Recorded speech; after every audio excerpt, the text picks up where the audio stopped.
Span means? Why are we becoming old? Why are we? Did you ever think? It's very horrific, right? So generally we don't think. Did you ever? I think you guys would not have entered that phase. If your hair is graying, did you ever search why is my hair graying? No? Or if you are getting one wrinkle on the face, no, I have entered that phase now, so I know that worries. Then why my skin is wrinkling? Why my hair is graying? Why am I putting on weight even if I am not eating anything? It's all because you are aging. It's all because you are aging. As you are aging, what will happen? Simple. If your mobile phone is aging, how it will trouble you? It will hang, isn't it? It will not work as fast as it is supposed to work, isn't it? It will do all random stuff. It will get suddenly switched off, suddenly switched on. All this nasty stuff will happen. Same, we are also like a machine, right? We have a structure, and all these structures will have some function. First functions will slowly started becoming problematic. Gradually the structures also will get altered. One day the machine will stop working. So what should we do to keep the machine running? What should we do? Fruits. Okay, good. Juices, fruits, nothing. Then what else should we do? Very important. What she is saying is protein rich food, good amount of water, then regular physical activity. It is that simple. I know because I have one younger cousin staying in my home. Amount of money she wastes on cosmetics for skin, all these things. If that amount is invested on eating good fruits, good food, and subscribing to a good gym, we will be much more healthier. We will have much better skin. You will have much better. Actually, all good things are actually very less expensive. Just by eating a regular fruit diet and by doing physical activity for 45 minutes to 1 hour on daily basis, we can easily enhance our lifespan significantly. But 99.99% of us will not do it. The important reason why most of us, if we are struggling from different type of health issues like migraines or headaches or things like constantly feeling lethargic or skin related issues, or for women it is maternity related issues, all these things, it's because of not taking good food and not doing that regular physical activity. Without our reason, all of us, without our knowledge, we are all consuming a lot of energy dense foods. We're eating a lot of energy dense foods because all of us now can afford. We may think we can't afford, but actually we are eating a lot of energy dense food, that lot of carbohydrates and a lot of fats we are consuming. Ideally we are supposed to consume a lot of proteins.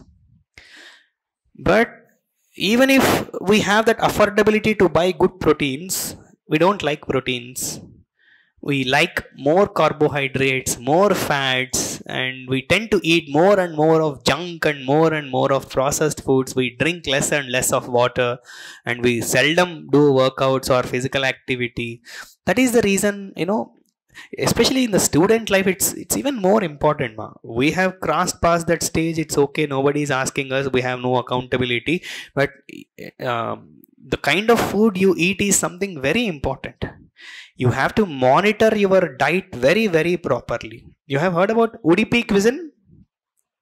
Udupi cuisine. What is that Udupi cuisine? In Hyderabad also you have many hotels serving that Udupi cuisine, right? Where is this place, Udupi? It's in Kerala. No, not Kerala. It's in Karnataka. It's a district. In Udupi cuisine, actually, it is developed by Ramanujacharya for his students. These fellows, they are coming to class. When he is trying to teach them Vedas, they are falling asleep in the class because they are eating food, lot of food, and coming and sitting in the class. So what he did, okay, let's do something for these fellows. They are overeating all the time, and he has developed this cuisine. It's a Satvika Ahara, wherein even if you eat that food, your mind will be controlled. Food has a lot of impact on what you think. Food has a lot of impact on how you think. Your thoughts, everything will be not significantly but definitely determined by the food we eat. So we should stop that indulgence. It's, you have to eat at least during your preparation phase. Try to control your that cravings of eating a lot of sugars, lot of carbohydrates, lot of fats. It's not just for your health, it's also for your preparation. I'm not exaggerating, or I'm not saying anything unscientific. It's a well established fact that what we eat will determine what we think. What we eat will determine the agility of the body and also will determine the alertness of the mind. If you have to be mentally alert, if you have to be physically agile, you have to do that little bit of sacrifices. I'm not asking you or encouraging you to starve and that size 0. No, I'm not asking that. But be monitored in your diet. Take lots of fresh fruits, fresh vegetables, and cut down that biryanis or processed foods or junk foods. Especially boys, they have 8 to 10 chais or 10 coffees on daily basis, and some also take cigarettes and all. That they all will not help much. They are only, this term is becoming very popular these days. Stress laxing. You heard this term? Stress laxing means, what's your way of relaxing? I know, watching Netflix or watching YouTube for 1 hour, 2 hours, or this, what is this? Insta, Reels, what else? Whatever. All these things, isn't it? That is not relaxation. We think it is relaxation. This relaxation will end up causing you more stress than actually addressing than actually helping you relax. We think it is relaxation. It's stress relaxation. It enhances your stress than actually causing any kind of relaxation. And you guys think you are doing this consciously? This taking out of smartphone often, or this watching of Facebook for likes or Instagram for likes? No, you are not doing it consciously. They have hacked your brain already. Your brain is doped. Doped means simple. That instant kick you get whenever you see the message. Whenever, let's say, you keep one status or you keep one whatever. In Instagram also you keep status, right? Yeah. You will get like, or you will get a comment. Our brain wants more and more of that. It will give you that instant kick. That instant dopamine kick. And let's say today you got 100 likes. Boys generally they don't get likes or comments. Poor fellows. Even if they keep a best photograph, they don't get anything. But still they also do it. I don't know why they do it. Yeah, this kind of triggers us to do it more and more and more often. It's a scam, big scam. They have, what do you call it? Crores of money are being paid to those engineers to hack your brains. Hack your brains means they'll make money when you see Instagram reels or when you see YouTube stories. That is their money. And they design it in such a bright and colorful and enticing manner every time you want to see it. Every time you want to open it. Every time you want to indulge more and more in it. So if there is something as a serious aspirant, as being your well-wisher also, because most of you are joining my course, I would suggest you guys to get rid of the smartphone. Trust me, the kind of, the creativity that you will start enjoying, the mental peace which you will enjoy, once you stop using that smartphone, it's unparalleled, The level of peace or the level of mental alertness, the kind of confidence, all that which you are going to develop, you will observe a discernible change in less than 10 days. In less than 10 days. Try to do this. Try to experiment this. Some of you may be thinking, maybe I will die if I don't have smartphone in a day or two. Because it's even unimaginable for your generation. At least I tried recently, 10 whole days without smartphone. I don't want to discuss what happened or open up with you what happened, but the 10 days, something life-changing happened to me. Though I have not gone to it to pursue that, I was surprised. I'll tell you what is there. I have written a movie story I could never imagine. I'm a doctor. I cleared civil service examination. I'm a civil services trainer. And such a random thing like writing a movie script, I would have never imagined in my life. Because the 10 days of solitude would make us think, would make us introspect, would make us self-examine ourselves to that extent, we may end up doing things which we normally can't do in our daily lives. That's the beauty of solitude. And your attention span is constantly getting grabbed by this smartphone. And it kind of, we call it cognitive bandwidth. We all are born with certain amount of cognition, certain levels of cognition. And that cognitive bandwidth is getting stolen on daily basis by someone who does not matter to you or who are of no consequence in your life. And this is how we are all wasting our time. And we are losing valuable opportunities in our lives. Okay, let me not lecture so much. But yes, it's a sincere suggestion. Try this. Stop using that smartphone, throw it away, buy a small basic feature phone. And I know internet is very important for you all. For that purpose, if you want, you have a laptop or a tab in which there are no social media stuff, including YouTube. Some students also do this. In the name of study, they'll be watching a lot of YouTube videos. That is also one nonsense. You all have defined materials, defined books, which we are giving. You should read that. Watching random YouTube videos for hours together and telling yourself that I am not wasting time, I am getting subject is that's a fake thing, right? So signs of getting old. So why do we age? This we will discuss in regular session. And now people are doing studies to, if there is a possibility that we can reverse our aging, we can prolong our lifetime. Biotechnologists are busy doing that. Even some of the companies which are owned by Jeff Bezos and Elon Musk, they are also funding. If Elon Musk is funding, maybe there is a possibility that one fine day he'll come up with a technology for humanity that all of us might become immortal one day.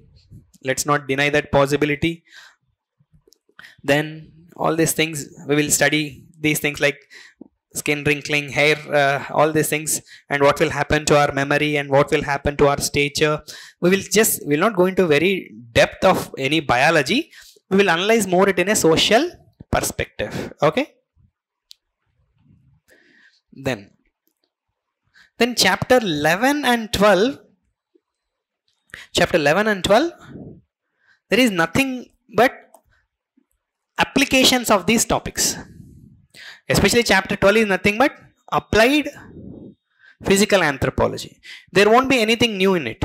All the topics which we have learned till now, you will learn how to apply them in day-to-day life.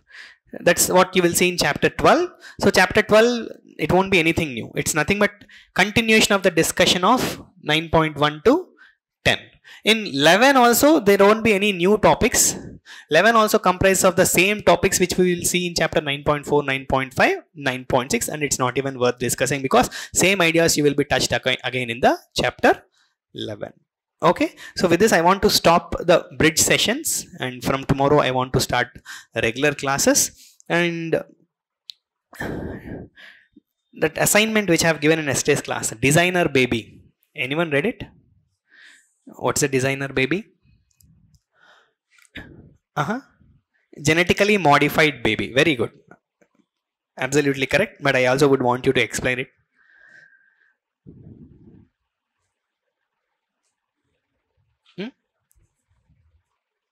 Okay. Disease causing genes are correct. What you are saying is correct. Go ahead. Disease causing genes. Okay. Very good. What you have told is correct. Replacing of the disease causing genes.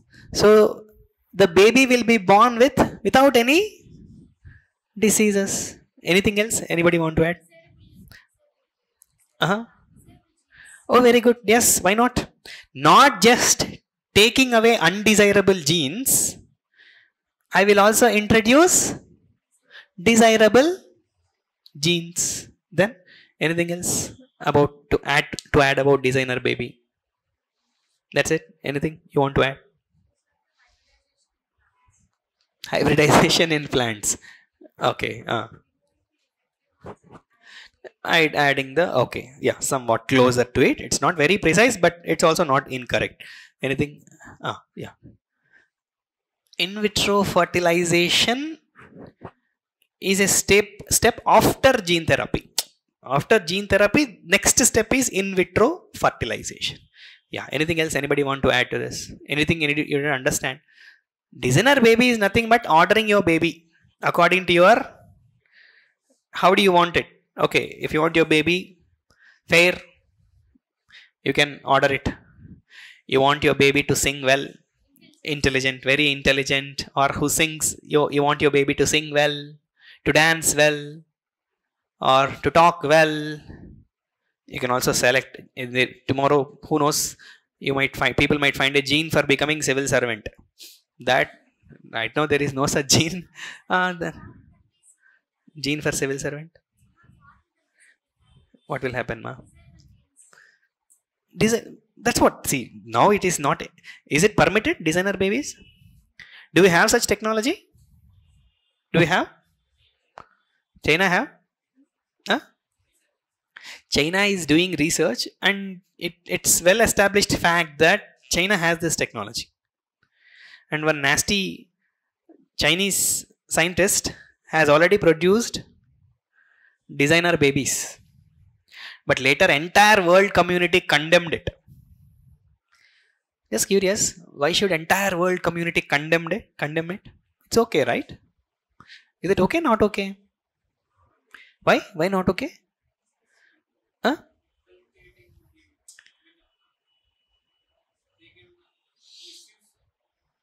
How they can misuse? How they can misuse? What damage over intelligence can cause? It's okay, right? Let us design some 10 very intelligent people, like 10 Buddhas. Maybe we all will be reformed, isn't it? No, that greed will go. All that desires, he'll preach us again.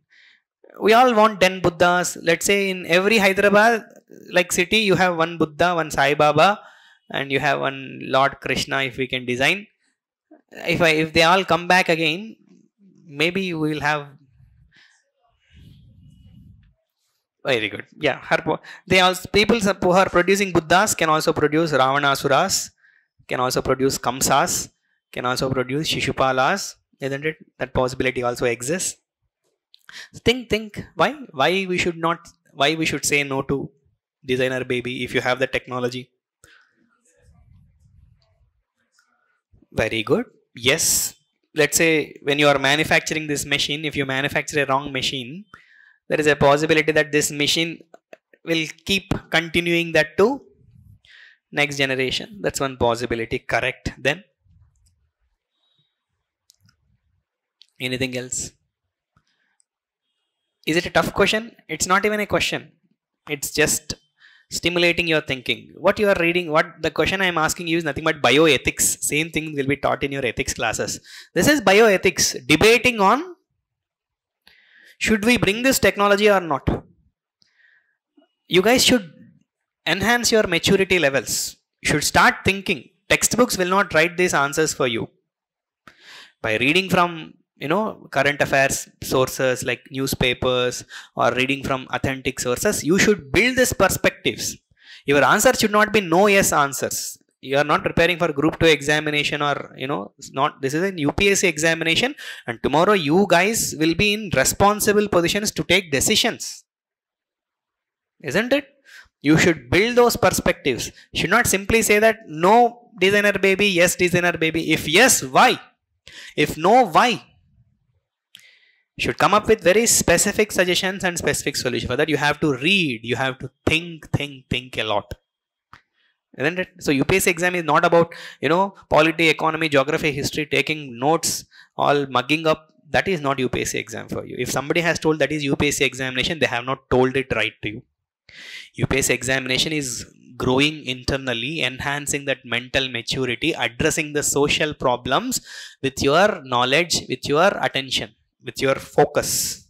Should try to genuinely find. There are many such. Are there no problems in the society? There are many problems in the society.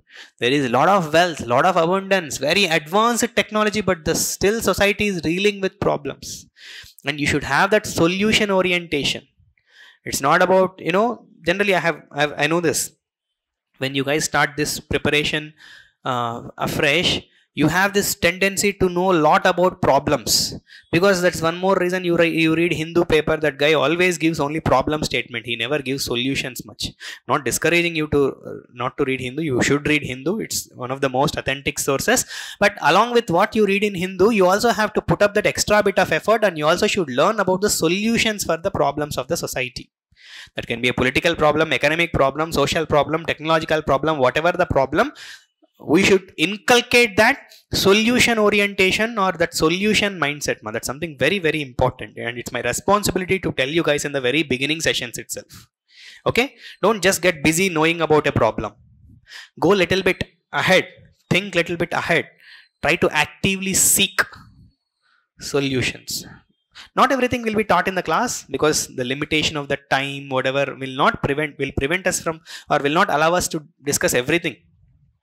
But it's our responsibility to tell you that you have to inculcate this solution orientation or solution mindset, right?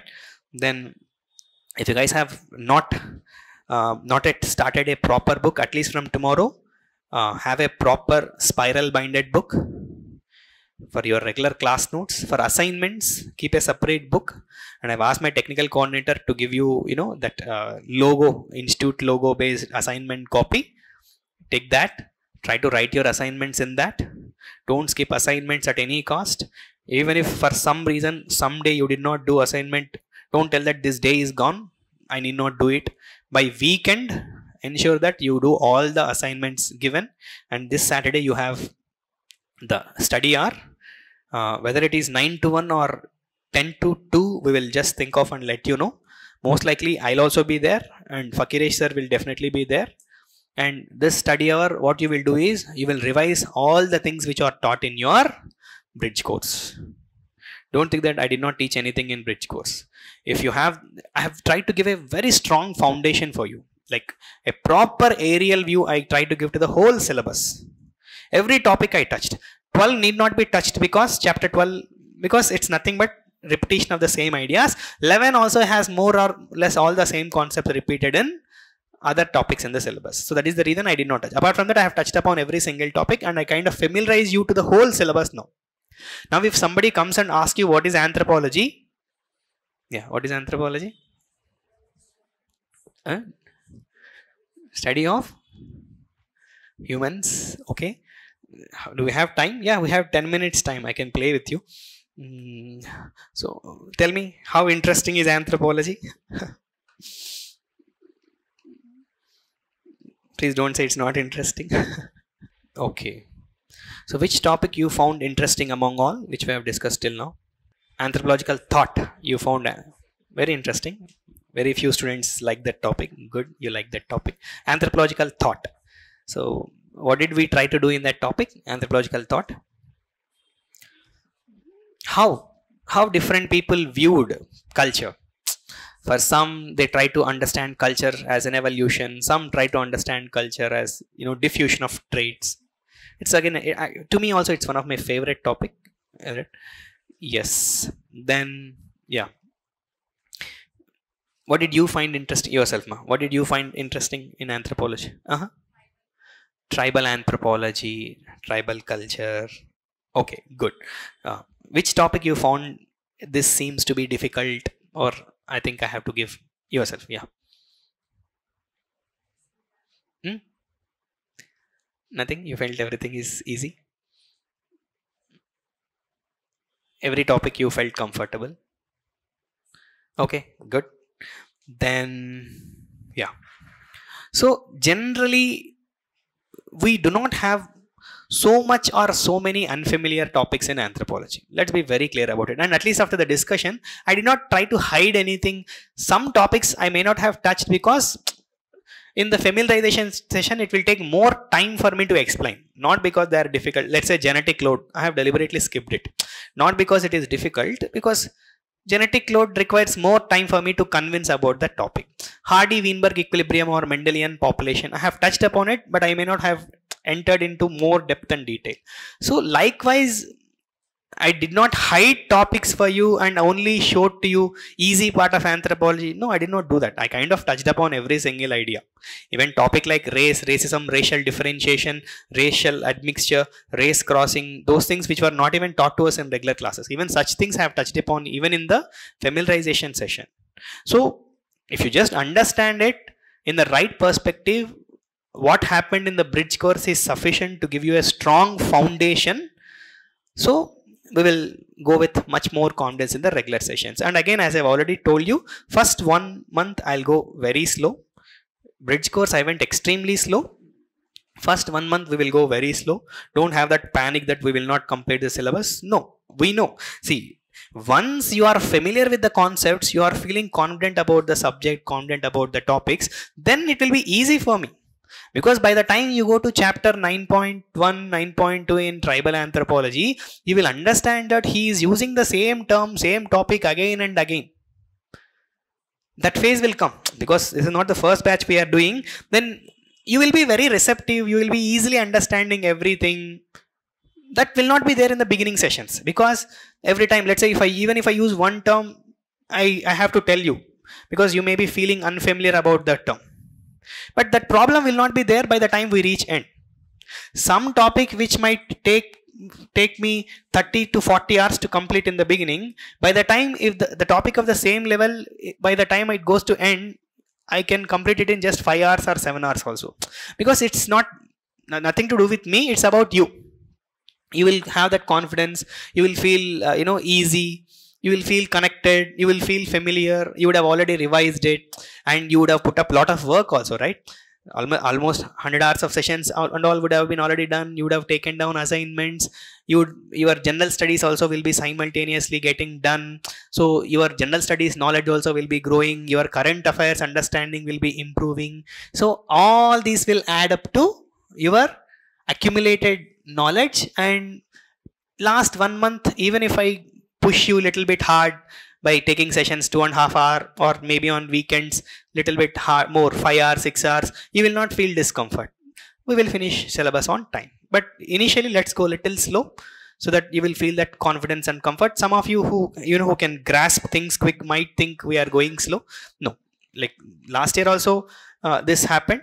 Initially we took it slow and we escalated it, and once we started escalating it, we could complete syllabus largely on time because of some personal reasons. I got COVID myself, so 2-3 weeks were lost. That 3 weeks is the only delay happened, but hopefully now there is no COVID wave or nothing like that we are expecting. So hopefully we'll complete, not hopefully, definitely we'll try to complete the syllabus on time, right? Yes. So anything else? Any doubts you have? Anything as such? Yeah. Thank you.